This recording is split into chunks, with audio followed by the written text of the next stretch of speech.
क्या आपने कभी सोचा है कि आपकी असली ताकत क्या है? क्या आप वो इंसान है जो खुद को कम आंकते रहते हैं, या फिर वो जो अपनी काबिलियत पहचान कर दुनिया में कुछ बड़ा करते हैं? अक्सर हम अपनी ही जिंदगी में छुपे अवसरों को नहीं देख पाते और इसी वजह से हम वहीं के वहीं रह जाते हैं। लेकिन सच तो ये है कि हर इंसान के अंदर एक अनमोल खजाना छुपा होता है, बस उसे पहचानने की जरूरत होती है। आज मैं आपको एक ऐसी कहानी सुनाने जा रही हूँ जो आपकी सोच बदल सकती है। यह सिर्फ एक कहानी नहीं बल्कि एक सीख है, एक ऐसी सीख जो आपको आपकी असली काबिलियत का एहसास कराएगी। तो ध्यान से सुनिए, क्योंकि हो सकता है इस कहानी के अंत में आपको वो जवाब मिल जाए जिसे आप कब से ढूंढ रहे थे। बहुत समय पहले की बात है। पहाड़ों के बीच बसा एक छोटा सा गांव था। यह गांव सुंदर तो था, लेकिन वहाँ के लोग बहुत गरीब थे। वे खेती बाड़ी और छोटे मोटे काम करके अपना गुजारा करते थे। गांव के बड़े बुजुर्ग अक्सर कहा करते थे, हमारे गांव में कुछ भी खास नहीं है, यहाँ कोई बड़ा खजाना नहीं, कोई अमीरी नहीं। यह सोच धीरे धीरे पूरे गाँव में घर कर गयी थी। गाँव के बाहर एक प्राचीन मंदिर था जो अब खंडहर बन चुका था। उस मंदिर के आंगन में एक बड़ा काले रंग का पत्थर पड़ा था।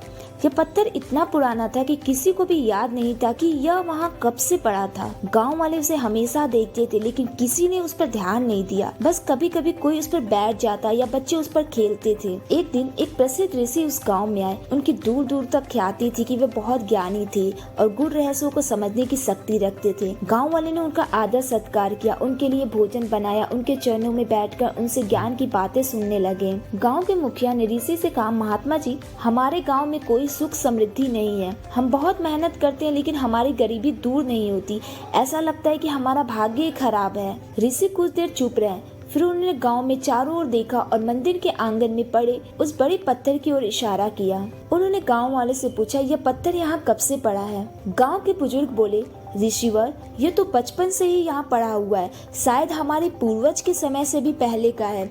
लेकिन यह तो एक साधारण पत्थर है, इसमें खास क्या है? ऋषि मुस्कुराए और बोले, क्या तुमने कभी इसे तोड़ कर देखा? गांव के लोग चौंक गए। नहीं ऋषिवर, ये तो बस एक बेकार पत्थर है, इसे तोड़ने से क्या मिलेगा? ऋषि ने कहा, अगर तुम इसे सच में बेकार मानते हो तो इसे हटाने की कोशिश करो। गाँव के कुछ नौजवान आगे आए और पत्थर को हटाने लगे, लेकिन पत्थर बहुत भारी था। उन्होंने लकड़ी के मोटे डंडे लगाए, रस्सियों का सहारा लिया और मिलकर उसे हिलाने की कोशिश की। कुछ ही देर में पत्थर थोड़ा सरकने लगा। जब उन्होंने उसे और जोर लगाया तो पत्थर पूरी तरह पलट गया। जैसे ही पत्थर उल्टा, गांव वाले की आंखें फटी रह गई। पत्थर के नीचे एक गड्ढा था जिसमें चमचमाते सोने और चांदी के सिक्के भरे हुए थे। वहाँ कुछ प्राचीन आभूषण और बहुमूल्य रत्न भी थे। यह देखकर पूरा गांव अवाक रह गया। गांव के मुखिया ने हैरानी से पूछा, यह खजाना यहाँ कैसे आया? ऋषि ने मुस्कुराकर कहा, यह खजाना सैकड़ों साल पहले यहाँ के राजा ने छुपाया था। उसने यह सोचकर इसे रखा था कि जब इस गांव के लोग मेहनती और जिज्ञासु होंगे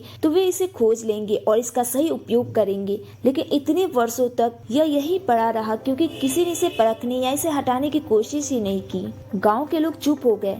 उन्हें समझ में आ गया कि वे वर्षों तक इस पत्थर को एक बेकार चीज मानते रहे, जबकि यह उनकी गरीबी से छुटकारा दिलाने की कुंजी था। ऋषि ने कहा, इस कहानी से तुम क्या सीखते हो? गांव का एक युवक बोला, महात्मा जी, हमें कभी भी किसी चीज को बाहरी रूप से नहीं आंकना चाहिए। हमें अपनी मेहनत से हर चीज की सच्चाई तक पहुंचने की कोशिश करनी चाहिए। ऋषि ने सिर हिलाया और बोले, बिल्कुल सही। इस पत्थर की तरह हमारी जिंदगी में भी कई अवसर छुपे होते हैं, लेकिन हम उन्हें पहचान नहीं पाते क्योंकि हम उन्हें साधारण या बेकार मान लेते हैं। अगर तुम अपने जीवन में कुछ बड़ा हासिल करना चाहते हो तो तुम्हें खुद को परखना होगा, अपने डर और आलस्य को हटाना होगा और कड़ी मेहनत करनी होगी। जब तुम खुद को तराशोगे तभी तुम्हारी असली कीमत दुनिया देखेगी। उस दिन के बाद गांव वालों की सोच बदल गई। वे पहले से ज्यादा मेहनती और जिज्ञासु बन गए। उन्होंने उस खजाने का उपयोग अपने गांव को समृद्ध बनाने के लिए किया। धीरे धीरे उनका गांव पूरे राज्य में सबसे संपन्न गांवों में से एक बन गया। हर किसी के अंदर एक अनमोल काबिलियत होती है जिसे पहचानने की जरूरत है। कभी भी किसी चीज या व्यक्ति को उसकी बाहरी बनावट से मत परखो। अगर हम खुद को तराशने के लिए मेहनत करें तो हम भी सोने की तरह चमक सकते हैं। अवसर हमारे आसपास ही होते हैं, लेकिन हम उन्हें तभी देख सकते हैं जब हम खुद मेहनत करने को तैयार हो।